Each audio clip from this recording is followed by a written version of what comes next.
새누리상교에 오신 여러분 환영합니다. 가슴에 손을 얹고 같이 한번 고백하겠습니다. 시작. 나는 그리스도 안에서 온전히 받아들여졌다. 나는 그리스도 안에서 특별한 존재가 되었다. 나는 그리스도 안에서 가족 공동체에 속했다. 아멘.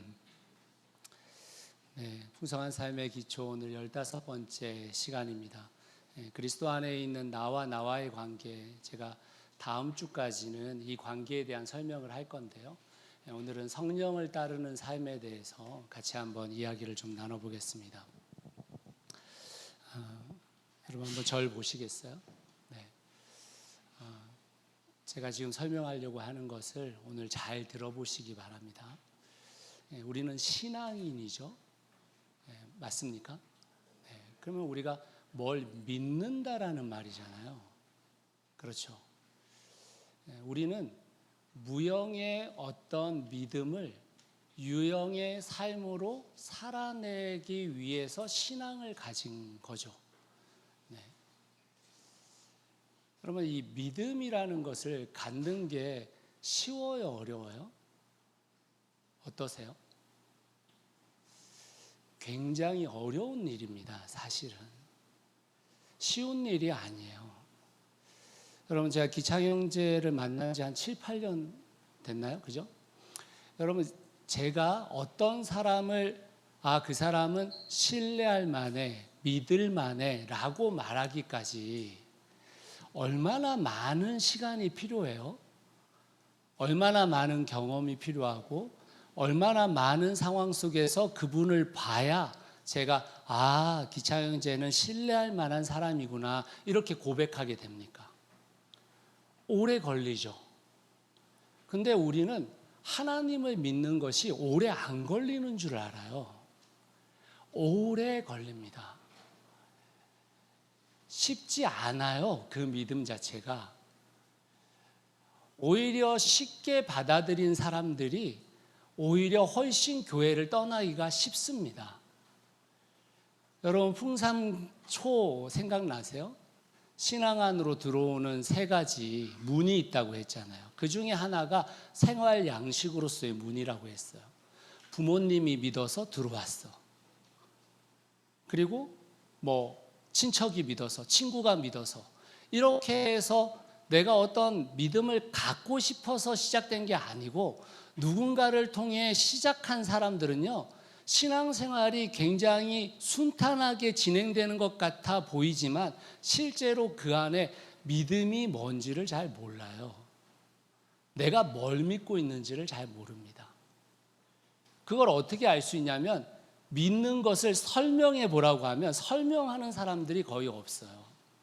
내가 뭘 믿는 거고 그래서 내가 그 믿음대로 이렇게 사는 거야 라고 말하는 사람들이, 설명할 수 있는 분들이 거의 대부분 없습니다. 그래서 사실은 우리는 우리의 믿음에 대한 확신 자체가 별로 없어요. 원래 여러분, 믿음의 확신이 별로 없기 때문에 믿습니까? 라고 묻는 거예요. 그래서 믿음의 확신이 있으세요? 아멘! 왜 하느냐면 믿음의 확신이 없기 때문에 아멘 하는 거예요. 믿음의 확신이 내가 진짜 있으면 뭘 그걸 큰 소리로 아멘 합니까? 있는데. 안 그래요? 내가 있는데 뭐하러 큰 소리를 치냐고요. 없으니까 자꾸 내 안에다가 확신을 넣으려고 큰 소리로 외치는 거예요. 그래서 저는 신앙을 잘 설명드리고 싶어요. 신앙을. 되도록이면 우리가 믿고 있는 게 뭔지, 그 믿음이라는 게 뭔지를 잘 설명드리고 싶은데 잘 설명하면 할수록 예기치 않은 일이 벌어집니다. 그게 뭔지 아세요? 그걸 들은 분이 부담스러워해요. 부담스러워요. 저는 잘 못 갈 것 같아요. 저는 좀 뒤로 미뤄야 될 것 같아요. 이렇게 이야기하는 분들이 굉장히 많습니다. 제가 작년 침례교 총회에 갔는데, 총회에 갔더니만 제가 총회를 거의 참석 안 하거든요. 근데 가서 회의장에 어떻게 하다가 들어갔는데, 들어갔었을 때 어떤 3분의 목사님을 모시고 그분들한테 상품을 주시더라고요. 근데 그 상품이 뭐였냐면 성지순례 티켓이었어요. 450만 원짜리 성지순례 티켓을 세 분한테 드리더라고요. 그래서 아니 저건 누가 받는 건가 이런 생각을 했어요. 네, 알고 보니까 한 100명 이하, 청장년 100명 이하의 교회에서 사람들 중에 침례를 가장 많이 준 교회, 그 교회 목사님한테 성지순례 티켓을 주시더라고요. 제가 그걸 보면서 나는 평생 못 받겠구나 이런 생각이 들었어요. 왜냐하면 이게 신앙을 잘 설명하다 보면 대부분의 사람들이 뒤로 미뤄요. 침례 받는 것도 뒤로 미루고요. 이렇게 나는 아직 자신이 없어요. 나는 그 길은 잘 못 갈 것 같아요. 이런 생각을 많이 갖게 되어집니다. 저는 오늘 그렇게 신앙을 좀 늦추고 싶은 분들에게 말씀드리고 싶은 게 있어요. 그게 뭐냐면 여기 계신 어떤 분도 준비가 돼서 신앙을 스타트한 사람은 없다는 겁니다. 아무도 없어요. 제가 자신 있게 말씀드립니다. 아무도 없어요. 내가 신앙을 따라가는 게 이제 자신스럽다. 나는 이제 내가 이제 갈 때가 됐어. 하고 시작한 사람이 아무도 없어요. 저도 마찬가지입니다. 예수 그리스도의 길을 따라가는 게 부담스러워요. 힘들게 느껴져요.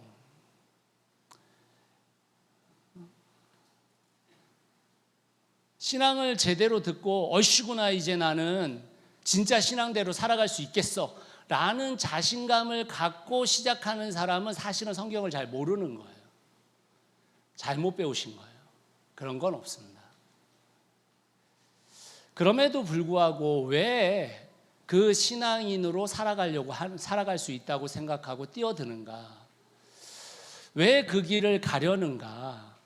그 길을 도대체 갈 수 있다고 왜 생각하는가? 그게 딱 한 가지 이유 때문입니다. 그게 뭐냐면 성령님이 우리와 함께하고 있다고 믿기 때문인 거예요. 다른 거 없어요. 누군가가 자신감이 있거나 누군가가 믿기에 좋은 사람이거나 내 믿음이 훌륭하거나 이런 게 아니고 사실은 나 혼자는 못 가겠는데 성령님께서 같이 가주시겠다고 하니까 갈 수 있다고 생각하는 거예요. 그걸 우리가 믿고 있는 겁니다. 그래서 오늘 저는 여러분들에게 성령님을 잘 소개해드리고 싶어요. 잘 설명해드리고 싶어요. 잘 설명하고 나서 제가 성지순례 갈 수 있을까요? 네. 한번 오늘 성령님에 대해서 좀 잘 들어보셨으면 좋겠습니다. 한국 교회는 성령에 대한 왜곡이 너무 심각해요. 제가 한국에 성령의 운동을 일으킨 순복음 형제들에게 참 감사하지만 사실은 순복음 형제들이 갖고 있는 이 성령에 대한 생각은 너무나도 왜곡되어져 있습니다. 그분들이 그렇게 만들고 싶은 게 아니고요. 우리가 그걸 그렇게 받아들일 수밖에 없는 존재였기 때문인 거예요. 그래서 오늘 성령님을 설명드릴 때 여러분들의 마음에 성령님이 우리와 함께 한다는 게 뭔지, 그분이 우리를 인도하시고 우리를 어디까지 가기 원하시는지를 잘 들어보셨으면 좋겠다는 생각을 합니다. 여러분, 성령님은 어디 계시죠? 어디나 계시죠. 그 어디나 계시는 것 중에 우리가 자주 스스로를 성령님이 내 안에 계시다 이렇게 여기는 겁니다. 그걸 성령의 내주하심이라고 얘기하는 거예요. 성령의 내주하심. 요한복음 14장 16절 말씀을 같이 한번 읽어볼까요? 시작. 내가 아버지께 구하겠다. 그리하면 아버지께서 다른 보혜사를 너에게 보내주셔서 영원히 너희와 함께 계시게 하실 것이다. 너희와 함께 있게 하겠다고 예수님께서 약속하셨어요. 그 보혜사가 성령님이세요. 보혜사가 무슨 뜻이냐면 보호하고 은혜를 주시는 스승 같은 분이시다. 이래서 보혜사예요. 근데 이 보혜사는 너무 해석이 안 좋아요. 성령님은 원래 위로자입니다. 위로자. 내 옆에서 계속해서 위로하시고 내가 갈 길을 계속 갈 수 있도록 돕는 분이시거든요. 그 보혜사를 주시겠다고 약속하셨어요. 그분이 우리 안에 내재하시는 겁니다. 자, 근데 이 내재함은 아무에게나 내재하는 게 아니에요. 성령님은 어떻게 하면 내재하실까요? 어떻게 하면? 성령님은 우리가 예수 그리스도의 길을 가보겠다고 마음에 결심을 하면 내재하세요. 내가 들은 그 성경의 말씀대로 내가 살아보겠다고 생각하면 내재하시는 겁니다. 내재하심. 어려운 게 아니에요. 성령의 내재하심은 어려운 게 아니고요. 여러분, 우리가 하나님의 말씀대로 살아야 되겠다. 그 말씀대로 사는 것이 진짜 내가 가야 될 길이겠구나 라고 결심하면 성령은 내재하세요. 여러분, 우리가 우리의 자녀들을 신앙의 고민을 갖도록 만들어줘야 되는데요. 그 고민은 어디까지의 고민이냐면 성경 말씀이 정말 네가 생각해도 바른 길이고 그 길을 가는 것이 정말 복된 길이다라는 것을 이해시키는 데 시간을 많이 가져야 됩니다. 근데 우리는 여기에는 시간을 안 들여요. 오늘 주일이니까 가자. 너 안 가면 안 돼, 인마. 여기에 시간을, 여기에 오기까지 만드는 데 시간을 들여야 되는데 여기에 오게 만드는 건 강제예요. 그러니까 아이들이 고민을 하지 않고 신앙에 온 거예요. 우리가 대부분 다 그렇습니다. 제가 그랬거든요. 제가 일주일에 9번 예배 드린 사람이에요. 태어나서부터 지금까지는 아니지. 태어나서부터 9번 예배 드린 사람이에요. 안 가면 맞고, 주일 예배 한번 빠졌다? 그러면 그날은 초상 나는 날이에요. 그러니까 여러분, 신앙에 대한 반감밖에 안 생겨요. 근데 우리가 대부분 다 우리의 자녀들이 그 고민을 하도록 만들어주지 않거든요. 가자. 아침에. 여러분 잘 생각해 보세요. 애들이 월요일부터 금요일까지 아침에 그 일찍 일어나가지고 학교 가고 있는데 또 토요일 주일은 좀 쉬었으면 좋겠는데 주일날 아침에 날 깨워가지고 가자. 그래가지고 여기 와가지고 기분이 좋겠어요? 데려오지 말라는 게 아니라 여러분들이 그 아이가 진짜 힘들어할 때는 그래 오늘은 좀 쉬어라. 오늘은 좀 쉬어. 이렇게 말할 수 있는 신앙인이 돼야 되는데 그 말을 못해요. 그 말을 꼭 참석해야 된대. 그러면서 자신들은 빠지시면서 뭘 새삼스럽게. 그 이상하지 않습니까? 고민은 거기까지를 고민하게 하는 거예요. 근데 우리는 다 이 성도들이 뭘 고민하는 줄 아세요? 스타트점에 잘 서놓고 출발하는 걸 고민해요. 이게 지금 한국교회의 가장 큰 어려움입니다. 내가 예수 믿겠다고 결정했어요. 그래서 내가 스타트에 섰는데 그 다음에 안 가. 거기에 서 있어 계속. 이게 가장 큰 문제예요. 사실은 스타트점에 세우기 전까지 고민하게 만들고 스타트점에 섰을 때는 땅 울리면 가게 만들어줬어야 되는데 못 가요. 안 갑니다. 많은 신앙인들이 그 상태인 거예요. 성령의 내재하심 안에서 끝나요. 결심은 했어. 근데 스타트는 안 돼. 안 가. 제가 생각할 때 지금 한국교회 그리스도인들의 한 80에서 90%는 다 그 스타트점에 몰려있는 것 같아요. 안 가요. 거기가 천국이야. 거기가. 그 내재하심은 우리가 결심하면 내재하십니다. 자, 그러면 이 내재함이 이루어지고 나면 그 다음에 성령님이 뭘 하시는 거냐면 보여주시겠어요? 성령의 인도하심이 시작되는 겁니다. 인도하심이. 여러분, 성령님은요 절대 여러분을 강제로 끌고 가고 싶어 하지 않으세요. 성령님은 굉장히 인격적인 분이세요. 여러분이 결심했었을 때 내재하시는 분이시고 여러분들이 스타트점에 섰었을 때 인도하시는 분이세요. 요한복음 14장 26절 말씀 같이 한번 읽어볼까요? 시작. 그러나 보혜사 곧 아버지께서 내 이름으로 보내실 성령께서 너희에게 모든 것을 가르쳐 주실 것이며 또 내가 너희에게 말한 모든 것을 생각나게 하실 것이다. 성령님은 우리에게 가르쳐 주시고 생각나게 하세요. 그래서 그 스타트점에서 이렇게 가야 돼라고 인도해 주시는 분이세요. 성령님은 100m 경기가 있으면 100m 그 골인 지점에 있는 분이 아니세요. 성령님은 지금 여러분들이 한 발을 내딛는 그 한 발을 어디다 내디딜 것인가를 보여주시는 분이세요. 여러분 이걸 잊지 말으셔야 됩니다. 우리가 왜 신앙 안에서 자꾸만 진보함이 없고 우리가 일신 우일신이 없는 거냐면 그 한 발 말고 저 멀리를 보고 싶어. 나는 지금 결론을 보고 싶어 하는 거예요. 자꾸만. 그 결론 보여주면 큰일 나요, 여러분. 왜 큰일 나냐면 여러분 정말 교만해져요. 그런 교만한 인간들이 얼마나 많아요, 신앙 안에서. 그게 아니에요. 성령님은 지금 내가 출발선상에서 어떻게 스타트해야 되는지 한 발을 보여주시는 분이시거든요. 그게 얼마나 감사한지 몰라요, 사실. 그 인도하시는 분이 성령님이십니다. 그 성령님께서 우리 가운데 이렇게 얘기하세요. 요한복음 16장 13절 말씀 같이 읽어볼까요? 시작. 그러나 그분 곧 진리의 영이 오시면 그가 너희를 모든 진리 가운데로 인도하실 것이다. 그는 자기 마음대로 말씀하지 않으시고 듣는 것만 일러주실 것이요 앞으로 올 일들을 너희에게 알려주실 것이다. 진리 가운데로 인도하신대잖아요. 여러분 저 진리가 뭐예요? 요한복음에서 진리는 예수 그리스도이십니다.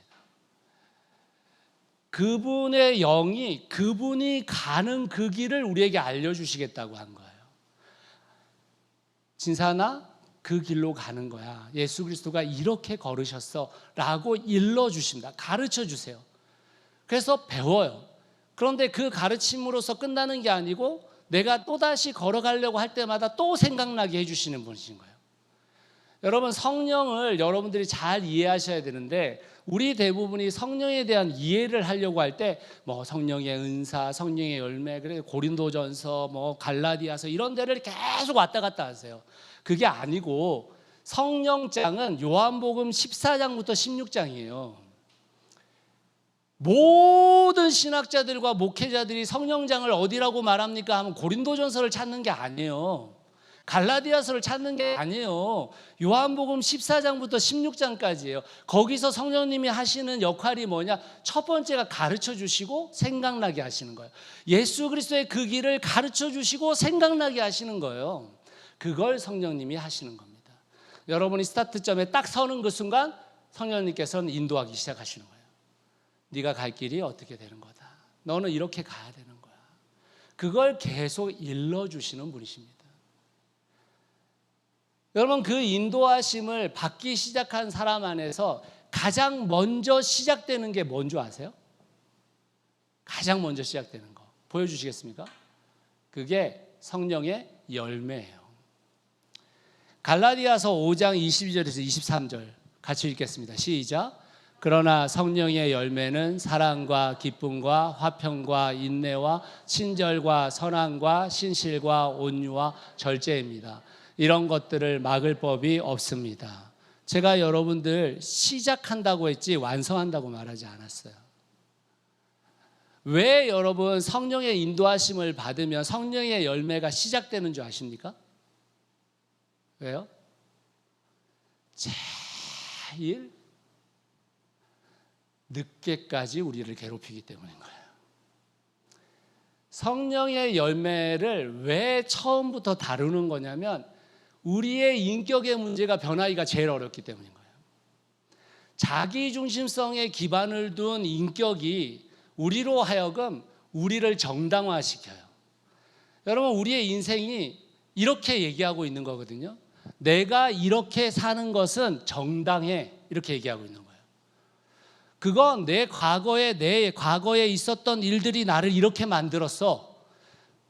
내 옆에 있는 누구 때문에 내가 이러고 있어. 내가 이 문제 가운데 있는 이유는 그 사람 때문이야. 엄마 때문이야. 아빠 때문이야. 뭐 옆 사람 때문이야. 누구 때문이야. 이걸 계속 정당화시켜요. 내가 지금 화를 내고 있는 건 당연한 일이야. 이렇게 생각해요.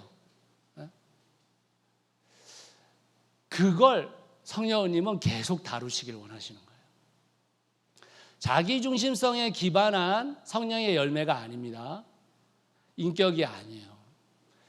하나님을 중심으로 둔 인격이 발전해야 되는 겁니다. 여러분, 이게 우리 평생 발목 잡거든요. 평생 발목 잡아요. 이게 우리 가운데서 정말 이루어지기 힘들어요라고 말하고 싶지 않은 이유는 뭐냐면 여러분, 그게 금방 변하는 사람도 있어요. 변하는 사람이 없는 건 아니에요. 근데 대부분의 사람들이 그 인격이 변하지 않습니다. 그게 큰 걸림돌이에요. 걸림돌. 우리의 인격은 예수 그리스도를 따라가기에는 사실은 턱없이 부족한 인격이에요. 그래서 성령의 인도하심의 시작이 성령의 열매예요. 우리의 인격을 계속 다루십니다. 여러분, 이렇게 생각하시는 게 정말 좋은 판단이에요. 뭐냐? 내가 누군가하고 문제가 생기잖아요. 내가 어떤 문제에 봉착해가지고 내 인격이 드러나잖아요. 그러면 하나님 저 사람 변화시키려고 하구나 이렇게 생각하면 안 돼. 하나님이 나를 다루시고 계시구나. 하나님이 내가 더 좋은 인격을 갖기를 원하시구나. 이렇게 생각해야 돼요. 그러면 내가 다뤄져요. 우리의 문제를 다른 사람에게 초점을 맞추는 그 순간 우리의 인격은 다뤄지지 않아요. 왜냐하면 자기중심성의 인격이기 때문입니다. 성령님은 계속 우리의 열매를, 인격을 다루세요. 자, 그러면 이 인도하심을 따라가지고 첫 번째 열매의 것은 계속 지속돼요. 근데 우리 가운데 바뀌는 게 있어요. 그 바뀌는 게 뭐냐? 성령의 비전을 주시는 겁니다. 비전을. 사도행전 2장 17절 말씀 같이 한번 읽어볼까요? 시작. 하나님께서 말씀하신다. 마지막 날에 나는 내 영을 모든 사람에게 부어주겠다. 너희의 아들들과 너희의 딸들은 예언을 하고 너희의 젊은이들은 환상을 보고 너희의 늙은이들은 꿈을 꿀 것이다. 예언, 환상, 꿈 다 비전과 관련되어진 단어들입니다. 여기서 예언은 절대 여러분 미래를 보는 게 아니에요. 예자가 미래 예자가 아니고 맡길 예자예요. 하나님의 말씀이 맡겨지는 겁니다. 내게. 하나님의 말씀이 계속 내게 맡겨지는 거예요. 그래서 그 맡겨짐을 통해 가지고 보게 되는 거예요. 환상과 꿈을 계속 꾸게 되어져 있습니다. 여러분, 내가 원래 걷기로 했었던 그 길에서 내가 성령의 인도하심을 따라 다른 길을 선택했어요. 그러면 그 길 끝에 뭐가 있을지 얼마나 궁금해요. 그래서 꿈을 꾸는 거예요. 그래서 환상을 보는 겁니다. 여기서 환상과 꿈은 뭐 신비적인 뭐 이런 거 아니에요, 여러분. 뭐 장결에 꾸는 꿈 아니에요. 그런 게 아니고 계속 그 길 가운데 끝에 하나님께서 나에게 무엇을 역사하실 것인가, 우리 가운데 무엇을 이루실 건가를 꿈꾸게 되는 겁니다. 그래서 여러분, 진정한 그리스도인들은 무조건 꿈을 꾸게 돼요. 무조건 환상을 보게 됩니다. 하나님께서 이렇게 이루실 거야. 하나님께서 약속하신 그게 이루어질 거야 라는 꿈과 환상과 그 예언 가운데 우리를 맡겨드리게 되는 거예요. 비전이 생기는 겁니다. 목표가 생기는 거예요. 목적이 바뀌는 거예요.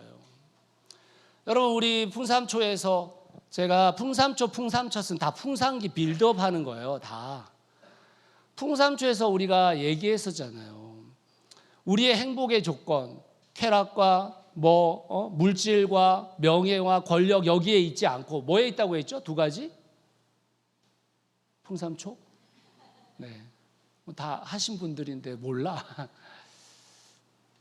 두 가지 조건이 딱 그거예요. 하나님의 무한한 사랑을 알게 되고 목적이 있는 삶이 되는 거예요.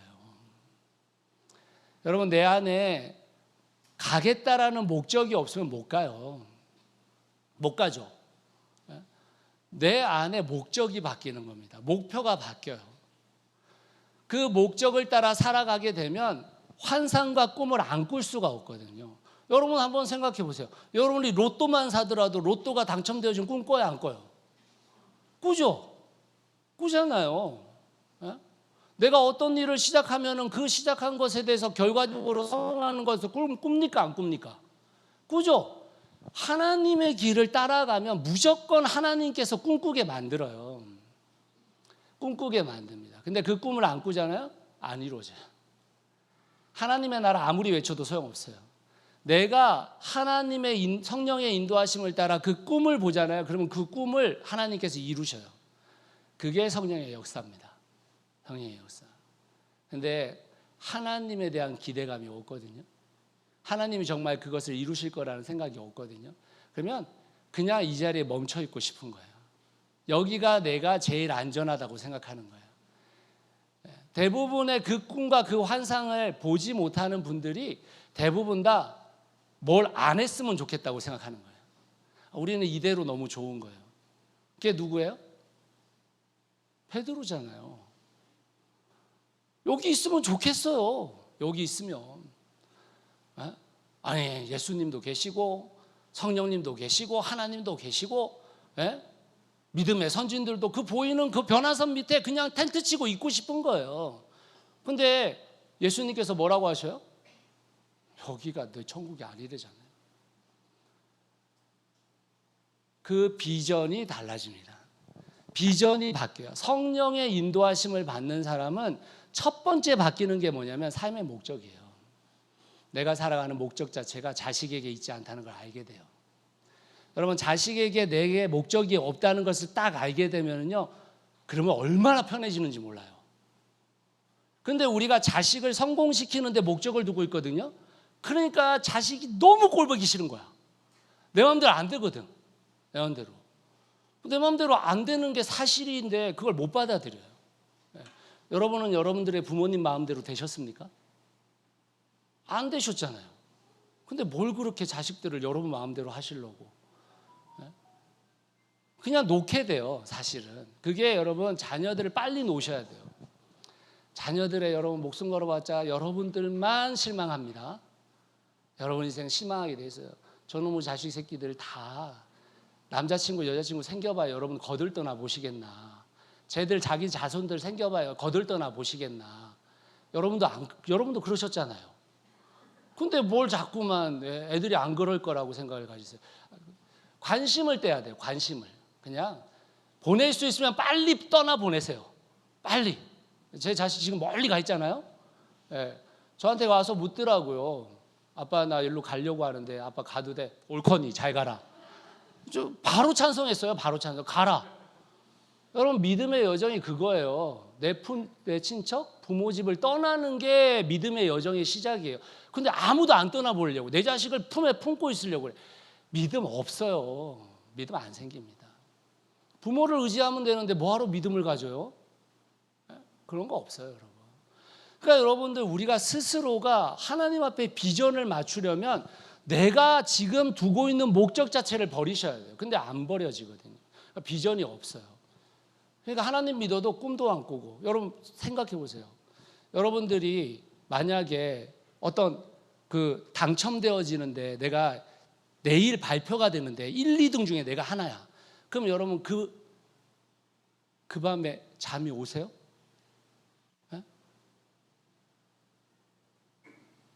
우리가 바라고 있는 세상의 것도 그것이 목적이 되어지면요, 내 가슴이 뛰고 내가 계속해서 그 꿈을 꾸고 내가 이거 당첨되면 어떻게 할까 이런 생각 계속 가져요.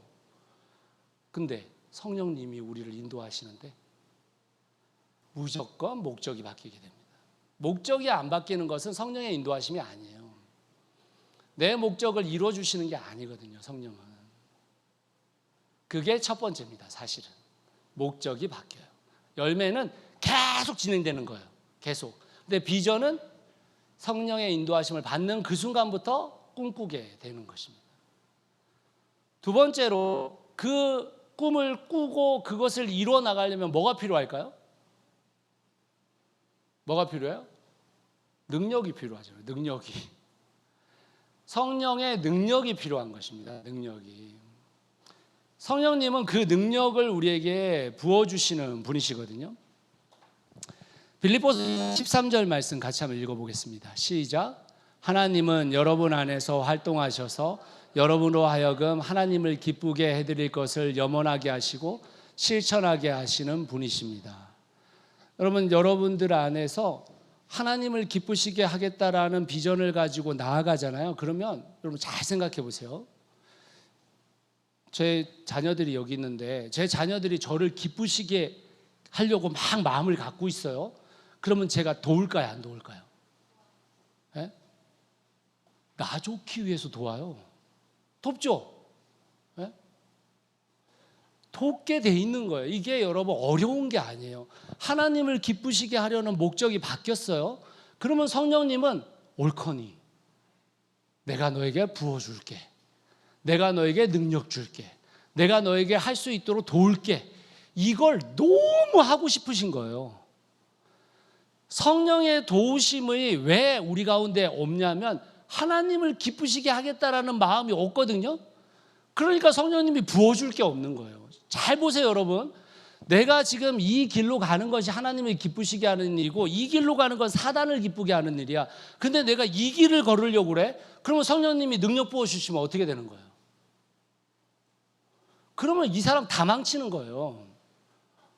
내 마음 자체가 하나님을 기쁘시게 하는 쪽으로 움직여지지 않았는데 성령님이 힘을 주신다? 능력을 주신다? 어떻게 되겠습니까?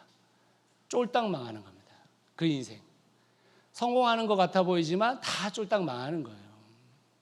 여러분, 그런 사람이 얼마나 많아요. 그 성령의 능력이 다시 표현하자면 성령의 은사거든요. 성령께서 우리에게 은사를 주세요. 그 성령의 능력을 왜 능력으로만 표현하지 않고 은사라고 표현했는지 여러분 잘 기억하셔야 돼요. 여러분, 우리에게 성령님께서 그 일을 이루시게 하기 위해서 능력을 주시는데요. 그 능력이 있는 자가요 계속 타락해요. 그죠? 여러분, 한국교회의 지금의 상황들, 과거의 상황들 생각해 보세요. 능력 있는 사람들이 타락된 사람들이 훨씬 많아요. 능력 없는 사람들은요 아예 타락할 가능성이 없어요. 왜냐하면 다른 사람들이 안 따르거든. 안 따라요. 뭐로 따릅니까, 그 사람을? 근데 능력이 막 나타나, 은사가 막 나타나, 사람들이 구름대같이 몰려들죠. 근데 그 능력과 은사가 결국엔 그 사람을 망쳐요. 왜? 성령의 열매가 작동하지 않기 때문에. 성령의 열매가 계속 망치는 겁니다. 근데 여러분, 우리가 성령이라는 말을 들으면 대부분의 사람들이 성령의 은사를 떠올리잖아요. 왜 그런 줄 아세요, 여러분? 왜 우리는 성령을 떠올리면 은사에 집중되어진 설교를 들었고 은사에 집중되어진 구함을 할까요? 성령의 열매는 사람들에게 잘 보이지 않아요. 성령의 은사는요 다른 사람들이 보이잖아요. 내가 자랑거리가 되잖아요. 그래 망하는 거예요. 내가 자랑거리가 되면 하나님을 자랑해야 될 우리의 인생이 내 자랑으로 바뀌거든요. 망하는 거예요. 그래서 성령의 은사가 막 나타났던 그 고린도 교회에 고린도전서 12장과 14장이 13장이 가운데 있는데요. 13장을 싹 빼고 12장 마지막 구절과 14장 1절 말씀을 여러분 연결해서 읽어보세요. 너무 딱 맞아요. 다 성령의 은사에 대한 설명이거든요. 근데 바울이 원래는 쓸 때 12장과 14장을 붙였어야 되는데 13장을 껴놨어. 왜 그랬느냐? 은사를 설명하려고 하는데 이 은사가 사랑이 없는 은사가 완전 아무것도 아닌데 얘들은 사랑이 없는 은사로 넘쳐나 있는 거야. 그래서 거기에 사랑장이 들어가 있는 거예요. 천사의 말을 할지라도 울리는 꽹과리와 같다, 이렇게 얘기한 거예요. 그 은사가 아무리 좋아서 아무리 큰 일을 이루어도 그게 사랑이 없이는 아무것도 아니다, 이걸 외치고 싶었던 거예요. 외치고 싶었던 거. 그래서 여러분, 우리는 은사가 너무 우리 스스로가 필요한 거예요. 그렇지만 그 은사는 여러분 절대 여러분 자신을 위해서 존재하지 않아요. 읽어볼까요? 네, 고린도 전서 14장 4절 말씀 같이 한번 읽어보겠습니다. 시작. 은사는 여러 가지지만 그것을 주시는 분은 같은 성령님이십니다. 성령님이 은사를 주시는데 우리에게 각자 다르게 주셨어요. 자, 왜 주셨는지를 생각해 봐야 돼요. 12장 7절 말씀을 같이 읽어보겠습니다.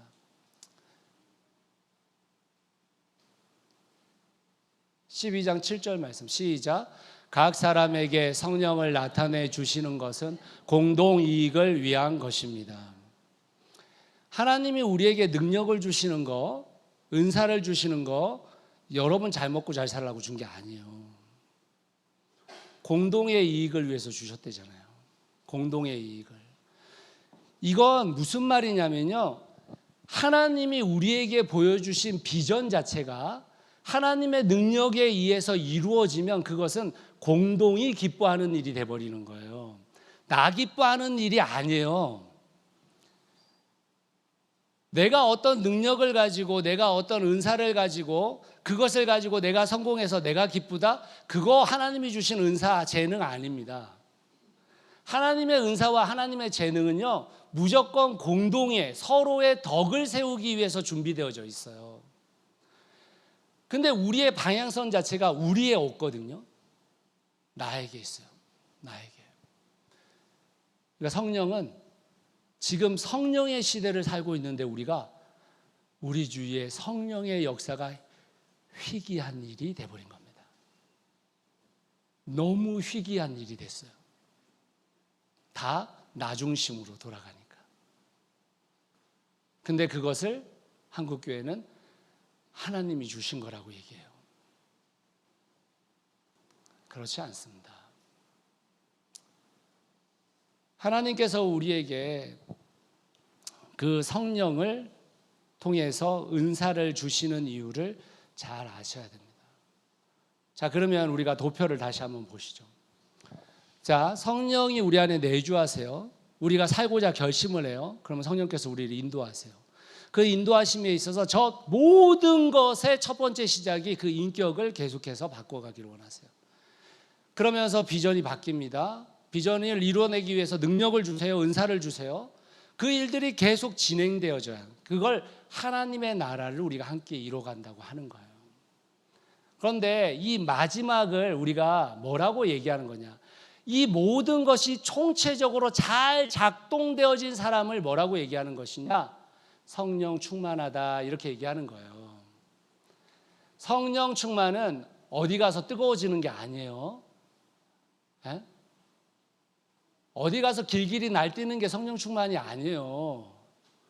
성령 충만은 성령의 내주하심을 통해서 저 과정이 잘 빚어진 그 사람이 성령 충만하다고 말하는 거예요. 근데 우리는 성령 충만을 1시간 뜨겁게 찬양하고 하면 성령이 우리를 충만케 한 줄 알아요. 그건 여러분 열이 난 거예요. 네, 열이 난 거예요. 그게 계속 지속되면 여러분 병원에 가보셔야 되는 거예요. 그런 게 아니에요, 여러분. 성령을 잘못 알고 있는 겁니다. 2시간 동안 기도하면은 내 마음에 불이 생기는 게 성령의 충만함인 줄 알아요. 성령의 충만함이 그런 거면 여러분 우리의 인생을 통해서 얼마나 많은 사람들이 상처를 받아요. 네? 성령 충만한데. 성령 충만하신 분들이 가가지고 막 예언을 해. 뭐 네 삶은 어떻게 될 거다. 뭐 이렇게 해요. 그 사람 상처 다 줘요.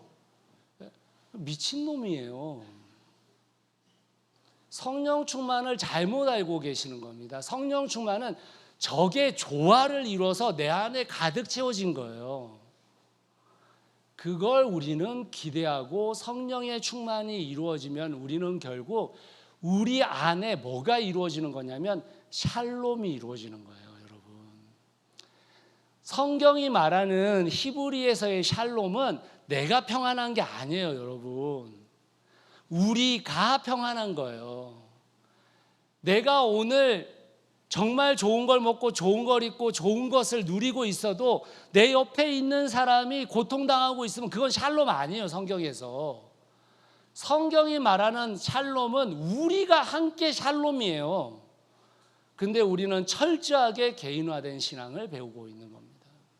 아니요. 성령은 거기에 역사하지 않아요. 성령은 그런 약속을 해보신 적이 없어요. 그러므로 사랑하는 성도 여러분, 우리가 성령을 잘 알아야 됩니다. 성령을 잘못 알면요, 우리 가운데 엉뚱한 일들이 벌어져요. 성령에 충만한 사람은 결국 성령의 내재하심을 통해 그 인도하심을 받으면서 내 안에 하나님의 그 인격이 계속 자리 잡아가면서 하나님의 나라가 이 땅 가운데 이루어지는데 내 은사를 사용하고 그 은사를 통해 우리가 함께 기쁨을 누리게 되게 만드는, 그게 성령의 역사입니다. 그게. 그래서 성령의 역사를 함부로 얘기하면 안 돼요. 어떻게 제가 성령을 잘 설명드리려고 설명드렸는데 설명 받으신 것 같으세요? 네. 근데 여러분, 성령은 저 방향만 있는 게 아니에요. 성령은 반대 방향이 있어요. 성령이 내 안에 내주하세요. 내가 예수 그리스도를 이제 따라 살아보겠다. 예수 그리스도를 길을 걸어보겠다라는 생각을 가져요. 성령이 내주하세요. 근데 안 걸어. 그 길을 걷지를 않아. 그러면 어떻게 되냐? 에베소서 30절 말씀입니다. 같이 한번 읽을까요? 네, 같이 읽겠습니다. 시작. 하나님의 성령을 슬프게 하지 마십시오. 여러분은 성령 안에서 구속의 날을 위하여 인치심을 받습니다. 여러분, 성령님이 내 안에 계세요. 자, 내가 스타트점에 섰어요. 그런데 안 출발해. 가기 싫어. 그러면 성령은 근심하세요. 왜 근심하는 줄 아세요? 내가 얘 안에 있어도 되나? 내가 얘 안에 있는 게 무슨 의미가 있나? 근심하세요. 무조건 근심하십니다. 성령의 인도하심을 따라 가고 싶은 마음이 없는데 성령님께서 그 안에 거하시는 걸 얼마나 근심하겠어요? 네? 당연히 근심하시죠. 근데 그 근심으로 끝나는 게 아니에요. 데살로니가전서 5장 19절에 의하면 같이 한번 읽어볼까요? 시작. 성령을 소멸하지 마십시오. 성령이 소멸된대요. 성령이 내 안에서 아예 떠나가시는 겁니다. 한국 교회는 이 반대를 설명하지 않았어요. 성령님께서 내 안에 들어오시면 성령님이 영원히 계시는 줄 알아요. 성령님이 영원히 계셔서 내 구원이 이미 이루어진 줄 알아요. 아니요. 성경은 반대로 얘기합니다. 네 구원 영원하지 않아.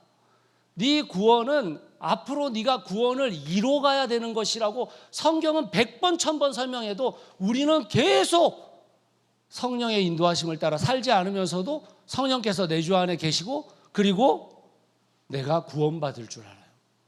아니래잖아요. 아니래요. 사랑하는 성도들이요, 스타트점에 서셨으면 제발 출발을 가세요. 스타트점에 서기 전까지는 고민할 수 있습니다. 네, 고민하셔야죠. 말씀을 배우세요. 그게 진짜인지 아닌지. 거기까지는 고민하세요. 근데 내가 스타트점에 섰다는데 근데 출발을 안 해. 여러분, 그게 지금 한국교회의 현실이라니까요. 성령의 인도하심을 따라 살아가는 삶이 없어요. 성령이 내 주 안에 있다는 것을 믿으시면서도 내 마음대로 살아가요. 그게 아무렇지도 않아요. 이상한 겁니다. 이상한 거예요, 그게.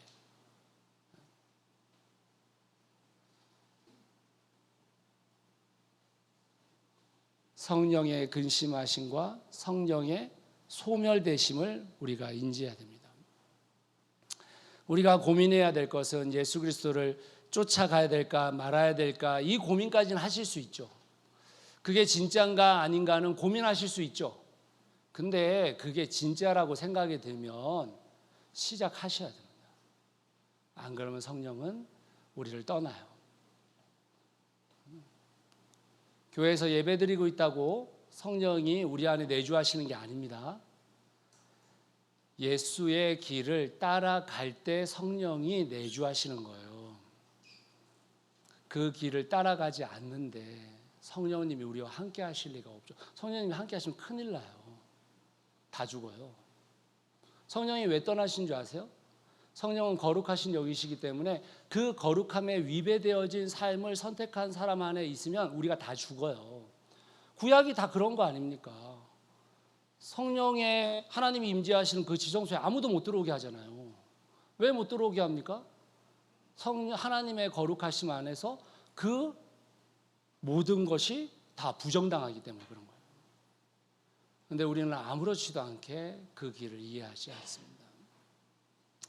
사랑하는 성도 여러분, 가세요. 그 길을 걸어가세요. 한 발을 내디드세요. 처음에는 갈 바를 알지 못해서 한 발 내디디가 어려울 수 있어요. 그런데 가보세요. 그리고 성령을 경험하세요. 그리고 그 경험되어지면 나중에는 뛰게 돼요. 왜 나중에 출발하시는 분들이 속도를 못 맞추냐면 처음에는 걸을 수밖에 없어요. 그런데 그 길을 오랫동안 걸은 사람은 어떤 거예요? 뛸 수 있게 된 거예요. 그러니까 속도 차이가 나는 거예요. 근데 그 속도 차이를 자꾸 여러분 뭐 이렇게 속도를 늦춰주세요 이런 말 하면 안 돼. 뭘 속도를 늦춰줘. 본인이 따라와야지. 근데 많은 신앙인들이 자꾸 끌어내려요. 가려고 하면 끌어내려요. 가려고 하면 아이 속도 좀 맞춰서 가 이렇게 얘기해요. 그게 아니고 여러분, 우리가 먼저 가고 있는 사람들의 속도를 맞추려고 노력해야 되는 거예요. 왜냐하면 여러분, 우리가 첫 발을 내딛었을 때는 성령의 발자국밖에 없거든요. 근데 그 뒷사람이 보면 그 길을 걸어간 사람의 발자국이 있기 때문인 거예요. 많은 사람들이 그 길을 걸어주면 그 뒷사람은 그 길을 걷기가 쉬워져요. 근데 그 첫 번째 간 사람들은 다 조심조심해서 갔어요. 근데 그 뒷사람은 조심조심해서 올 필요가 없어요. 가고 있잖아요, 앞에서. 실체가 가고 있잖아요. 근데 왜 자꾸 속도를 늦춰달라고 하는 겁니까? 그게 아니에요, 여러분. 하나님의 속도는 각 사람마다 달라요. 그렇지만 하나님의 속도에 우리가 맞춰가는 겁니다. 우리가 속도를 결정하는 건 아니에요. 사랑하는 성도 여러분, 성령님을 잘 이해하시기를 바라요. 그분 안에서 성령의 인도하심을 따라 살아가시기를 간절히 바랍니다. 말씀의 결론을 맺겠습니다. 제가 오늘 성경에서 성령에 관련되어진 것들을 여러분들한테 설명드렸습니다. 네, 잘 이해가 되셨습니까? 네, 저도 성지순례. 네. 근데 여러분 잘 생각해 보세요. 왜 제가 서론에 거론했던 것을 다시 또 거론하겠습니다. 왜 사람들이 계속 주춤거릴까요? 왜 침례를 받고 세례를 받는 것도 주춤거리고 왜 그 길을 걷는 것을 주춤거릴까요? 여러분 생각해 보신 적 있으세요? 왜 그럴까요? 그 길을 걸어간 신뢰가 별로 없기 때문인 거예요. 진짜 성령의 인도하심을 따라서 그 길을 걷고 있는 사람들이 별로 없는 거예요. 내가 나보다 앞선 신앙인을 아무리 봐도 그 사람을 배우고 싶은 마음이 별로 없어. 그 사람이 걸어간 길을 그다지 따라가고 싶은 마음이 없어요. 그 길을 진짜 걷고 있다고 생각되어지는 사람들이 너무 적은 거예요. 그걸 보지를 못했으니까 그게 진짜 좋은 길인지 나쁜 길인지, 그게 진짜 있는 길인지 아닌 길인지를 몰라요. 우리의 자녀들이 왜 따라갈 수 없냐면 신뢰가 없는 거예요. 신뢰가. 우리 주위에 그 비전을 품고 그 은사와 그걸 통해 연대하면서 함께 하나님을 이뤄가는 사람들이 보기가 어려운 거예요. 보기가.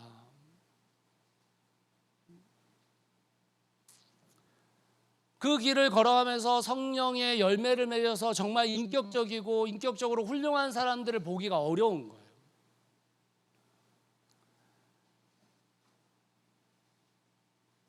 성령 충만에 이르기까지가 너무 오래 걸리는 것 같고, 그런 사람들일 거라고 생각하고 교회 리더를 세우고 교회 어른이라고 생각했는데 우린 너무 자주 그런 사람들의 오류를 발견하게 된 겁니다. 물론 완전한 사람은 없어요. 그렇지만 성숙한 사람이 너무 드물어요. 그런 신뢰가 없기 때문에 사람들은 신앙의 그 길을 걸어서 저분처럼 살아가겠다는 마음이 별로 없어요. 신앙인들이 가족을 대하는 태도를 우리의 자녀들이 매일 보고 있습니다. 신앙인들이 돈을 우상으로 삼고 사는 모습을 우리 주위에 있는 사람들은 너무 쉽게 눈치채요. 신앙인들이 자기의 유익을 구하며 살아가는 모습을 너무 자주 목도합니다. 그러니 성령의 인도하심을 따라 성령 충만에 이르기까지 성숙하고 정말 성장하고 있는 그리스도인들을 만나보기가 어려운 거예요.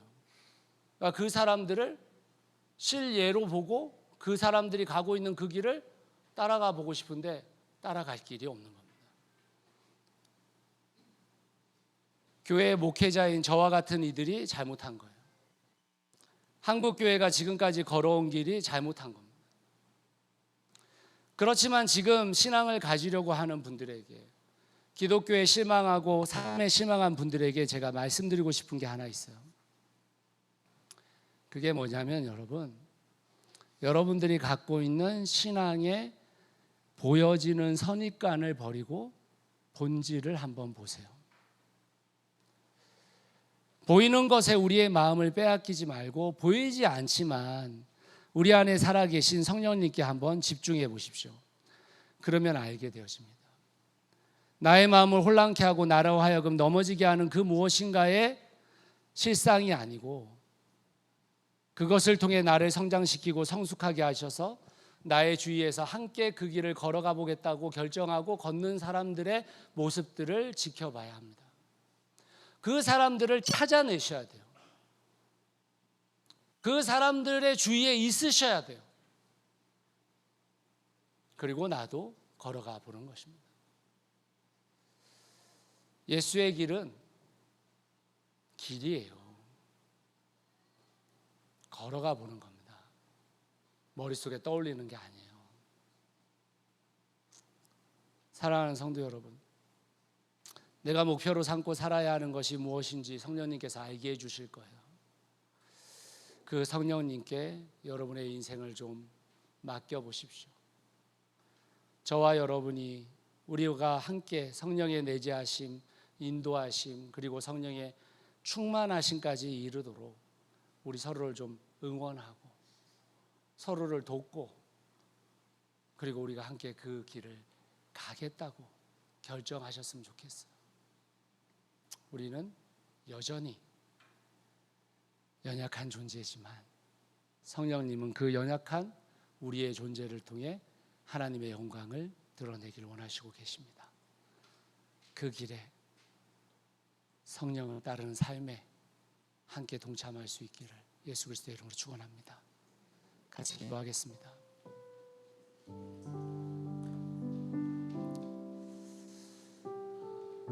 우리 같이 한번 기도했으면 좋겠습니다.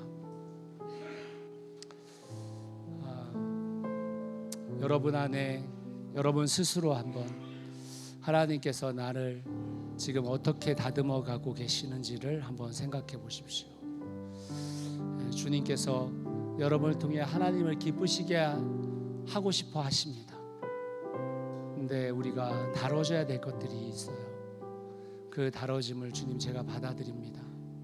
주님, 제가 성령을 따라 사는 삶에 제 자신을 좀 살아가게 해달라고, 또 그 스타트점에 아직 놓이지 않은 분들은 더 깊이 성경을 알아보게 해달라고, 그리고 그 스타트점에서 시작할 수 있게 해달라고 기도하셨으면 좋겠습니다. 함께 기도하겠습니다. 하나님 아버지 감사합니다.